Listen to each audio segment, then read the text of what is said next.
Arab Saudi adalah negara yang sangat erat kaitannya dengan Islam. Sebagai tempat kelahiran Nabi Muhammad serta rumah bagi dua kota suci, Makkah dan Madinah, negara ini menerapkan hukum Islam yang ketat dalam berbagai aspek kehidupan sosial dan politik. Namun, di balik citra sebagai negara Islam yang konservatif, terdapat komunitas non-Muslim yang hidup dan bekerja di Arab Saudi, baik di masa lalu maupun sekarang. Bagaimana sejarah keberadaan non-Muslim di wilayah ini? Bagaimana kehidupan mereka saat ini? Apa saja tantangan dan perubahan yang mereka hadapi di bawah kebijakan modernisasi yang dilakukan pemerintah Arab Saudi? Artikel ini akan mengupas secara mendalam keberadaan non-Muslim di Arab Saudi, mulai dari sejarah, kondisi sosial, kebijakan pemerintah, hingga perubahan yang terjadi dalam beberapa dekade terakhir. Sejarah keberadaan non-Muslim di Arab Saudi. Era pra-Islam. Sebelum Islam berkembang pada abad ke-7, wilayah yang kini dikenal sebagai Arab Saudi merupakan bagian dari Jazirah Arab yang dihuni oleh berbagai suku dengan latar belakang kepercayaan yang beragam. Wilayah ini memiliki posisi strategis dalam jalur perdagangan yang menghubungkan India, Persia, Romawi, dan Afrika, sehingga memungkinkan interaksi antar budaya dan kepercayaan. Kepercayaan yang dominan sebelum kedatangan Islam adalah politeisme, di mana berbagai suku Arab menyembah berhala yang berbeda. Kota Makkah saat itu menjadi pusat spiritual utama dengan Ka'bah sebagai tempat penyimpanan berbagai berhala yang disembah oleh suku-suku Arab. Beberapa berhala terkenal antara lain Hubal, Al-Lat, Al-Uzza, dan Manat. Namun, selain politeisme, ada komunitas Yahudi yang cukup kuat di Yatsrib sekarang Madinah. 3 suku utama Yahudi yang menetap di sana adalah Bani Quraizah, Bani Nadhir, dan Bani Kainuka. Mereka berperan dalam bidang pertanian, perdagangan, dan politik, serta memiliki pengaruh dalam kehidupan sosial Madinah. Orang Yahudi di wilayah ini memiliki kitab Taurat dan tradisi keagamaan yang berbeda dengan masyarakat Arab pagan. Di wilayah selatan Arab, tepatnya di Najran, terdapat komunitas Kristen yang cukup besar. Mereka memiliki gereja dan pemimpin agama yang berhubungan erat dengan Kekaisaran Bizantium dan Kerajaan Aksum di Ethiopia. Kristen Najran merupakan salah satu komunitas Kristen tertua di Arab, yang berkembang melalui jalur perdagangan dan pengaruh dari kerajaan-kerajaan tetangga. Selain Yahudi dan Kristen, ada juga kelompok kecil yang menganut agama Zoroastrianisme dari Persia dan agama-agama lokal lainnya yang tersebar di berbagai bagian Jazirah Arab. Dengan kondisi keagamaan yang beragam ini, Arab pra-Islam bukanlah wilayah yang sepenuhnya homogen secara kepercayaan, melainkan wilayah dengan berbagai kepercayaan yang hidup berdampingan hingga Islam mulai berkembang dan membawa perubahan besar pada tatanan sosial dan keagamaan di wilayah tersebut. Sebelum Islam berkembang di abad ke-7, Jazirah Arab dihuni oleh berbagai suku dengan kepercayaan yang beragam, termasuk komunitas Yahudi, Kristen, dan penyembah berhala. Beberapa suku Yahudi seperti Bani Quraizah, Bani Nadhir, dan Bani Kainuka tinggal di Yatsrib sekarang Madinah, sementara komunitas Kristen banyak ditemukan di Najran, bagian selatan Arab Saudi saat ini. Orang Yahudi di Madinah memiliki sistem sosial dan ekonomi yang kuat, dengan pengaruh dalam bidang pertanian, perdagangan, dan kepemilikan tanah. Sementara itu, komunitas Kristen di Najran memiliki hubungan erat dengan Kekaisaran Bizantium dan Kerajaan Aksum di Ethiopia. Era Islam awal abad ke-7. Setelah Islam berkembang dan Nabi Muhammad serta para sahabatnya membangun komunitas Muslim di Madinah, hubungan dengan komunitas Yahudi dan Kristen mengalami pasang surut. Beberapa suku Yahudi di Madinah akhirnya terusir karena konflik politik dan militer dengan umat Islam. Sebagian besar pindah ke wilayah lain seperti Khaybar dan beberapa ke Persia. Komunitas Kristen di Najran sempat mengalami masa perlindungan di bawah perjanjian dengan kaum muslimin, tetapi di era selanjutnya, mereka banyak yang berpindah keyakinan atau bermigrasi ke wilayah lain akibat perubahan kebijakan keagamaan yang semakin ketat. Era Kekhalifahan dan Dinasti Islam. Era Islam awal abad ke-7. Setelah Islam berkembang dan Nabi Muhammad serta para sahabatnya membangun komunitas Muslim di Madinah, hubungan dengan komunitas Yahudi dan Kristen mengalami pasang surut. Beberapa suku Yahudi di Madinah akhirnya terusir karena konflik politik dan militer dengan umat Islam. Sebagian besar pindah ke wilayah lain seperti Khaybar dan beberapa ke Persia. Komunitas Kristen di Najran sempat mengalami masa perlindungan di bawah perjanjian dengan kaum muslimin, tetapi di era selanjutnya, mereka banyak yang berpindah keyakinan atau bermigrasi ke wilayah lain akibat perubahan kebijakan keagamaan yang semakin ketat. Era Kekhalifahan dan Dinasti Islam.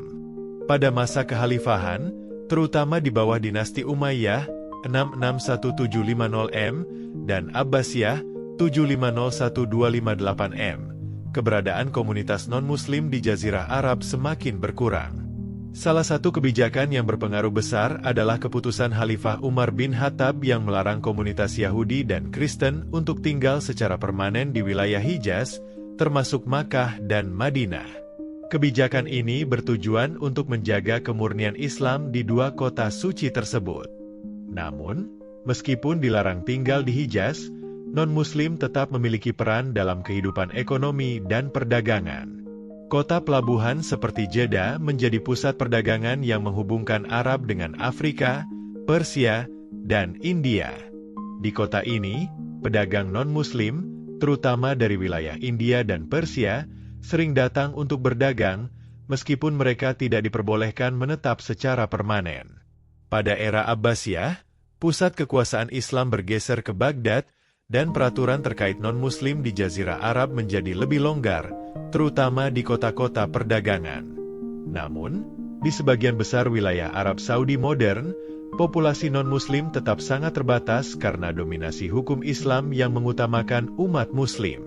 Selain itu, sistem jizyah, yaitu pajak yang dikenakan kepada non-Muslim di bawah pemerintahan Islam, diberlakukan terhadap komunitas Yahudi dan Kristen yang masih bertahan di wilayah-wilayah yang dikuasai oleh umat Islam. Meskipun mereka diizinkan menjalankan ibadahnya di tempat-tempat yang telah ada, mereka tidak boleh membangun tempat ibadah baru. Kehidupan non-Muslim semakin terpinggirkan seiring dengan berkembangnya ajaran Islam yang lebih konservatif, terutama ketika berbagai mazhab Islam mulai menguat dan menekankan eksklusivitas wilayah Muslim. Kebijakan ini berlangsung selama berabad-abad dan berkontribusi terhadap hampir tidak adanya komunitas non-Muslim permanen di wilayah yang kini menjadi Arab Saudi. Era modern dan kedatangan pekerja asing. Pada abad ke-20, terutama setelah ditemukannya minyak di Arab Saudi pada 1938, negara ini mengalami pertumbuhan ekonomi pesat. Untuk mendukung pembangunan infrastruktur dan industri minyak, Arab Saudi mulai menerima tenaga kerja asing, termasuk dari negara-negara non-Muslim seperti Filipina, India, Sri Lanka, dan negara-negara barat. Pekerja asing non-Muslim bekerja di berbagai sektor seperti konstruksi, pelayanan, teknologi, dan kesehatan. Meskipun mereka tidak diakui sebagai bagian dari komunitas permanen di Arab Saudi, keberadaan mereka menjadi sangat penting bagi ekonomi negara. Kehidupan non-Muslim di Arab Saudi saat ini. Demografi non-Muslim. Saat ini, komunitas non-Muslim di Arab Saudi hampir seluruhnya terdiri dari ekspatriat yang bekerja di sektor-sektor penting. Diperkirakan terdapat sekitar 10 juta ekspatriat di Arab Saudi, dan sebagian besar berasal dari negara-negara dengan mayoritas non-Muslim seperti Filipina, India, Nepal, dan Eropa. Kelompok terbesar adalah pekerja dari Filipina yang sebagian besar beragama Kristen. Mereka bekerja di sektor rumah tangga, kesehatan, dan retail. Sementara itu, ekspatriat dari Eropa dan Amerika banyak yang bekerja sebagai profesional di sektor perminyakan, teknologi, dan manajemen. Aturan dan pembatasan yang berlaku. Arab Saudi memiliki sejumlah aturan ketat terkait kehidupan non-Muslim. Pertama, non-Muslim tidak diperbolehkan membangun tempat ibadah secara resmi. Meskipun dalam praktiknya beberapa komunitas ekspatriat mengadakan ibadah secara tertutup di rumah atau kompleks perumahan, mereka tetap berisiko menghadapi sanksi hukum jika ketahuan oleh pihak berwenang.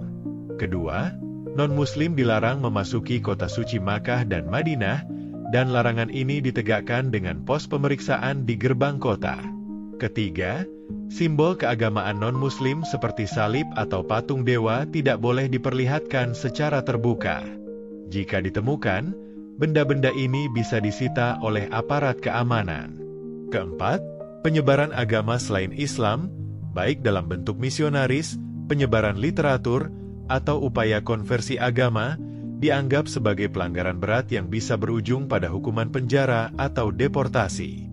Kelima, meskipun ada kemajuan dalam hak-hak tenaga kerja asing, masih banyak laporan mengenai eksploitasi, terutama terhadap pekerja rumah tangga dari negara-negara Asia. Reformasi dan perubahan kebijakan di era Mohammed bin Salman. Sejak Mohammed bin Salman menjadi putra mahkota pada tahun 2017, Arab Saudi telah melakukan berbagai reformasi di bawah visi Saudi Vision 2030. Beberapa perubahan yang berdampak pada komunitas non-Muslim antara lain: peningkatan perlindungan tenaga kerja asing. Beberapa regulasi baru telah diterapkan untuk melindungi hak-hak pekerja asing, termasuk sistem kontrak yang lebih fleksibel. Budaya dan hiburan lebih terbuka. Arab Saudi kini mengadakan konser musik internasional dan acara budaya yang melibatkan artis non-Muslim. Diplomasi dan kerjasama dengan negara non-Muslim. Arab Saudi telah memperluas hubungan dengan berbagai negara non-Muslim, termasuk normalisasi hubungan dengan Israel dalam beberapa aspek ekonomi dan politik. Keberadaan non-Muslim di Arab Saudi telah mengalami perubahan signifikan dari masa pra-Islam hingga era modern. Meskipun masih ada banyak pembatasan, reformasi sosial dan ekonomi dalam beberapa tahun terakhir menunjukkan bahwa Arab Saudi semakin terbuka terhadap dunia luar. Seiring dengan modernisasi yang terus berlanjut, kemungkinan besar kebijakan terhadap komunitas non-Muslim akan mengalami penyesuaian lebih lanjut di masa mendatang. Namun, apakah Arab Saudi akan sepenuhnya membuka diri terhadap keberagaman agama? Hanya waktu yang akan menjawab. Artikel ini dibuat berdasarkan informasi yang tersedia dari berbagai sumber dan bertujuan untuk memberikan wawasan tentang topik yang dibahas. Pendapat dalam artikel ini bukan representasi dari kebijakan resmi pemerintah Arab Saudi. Apa pendapat Anda tentang perubahan kebijakan di Arab Saudi? Bagikan pandangan Anda di kolom komentar. Jangan lupa untuk subscribe agar tidak ketinggalan video menarik lainnya. Terima kasih sudah menonton video ini. Sampai jumpa di video berikutnya.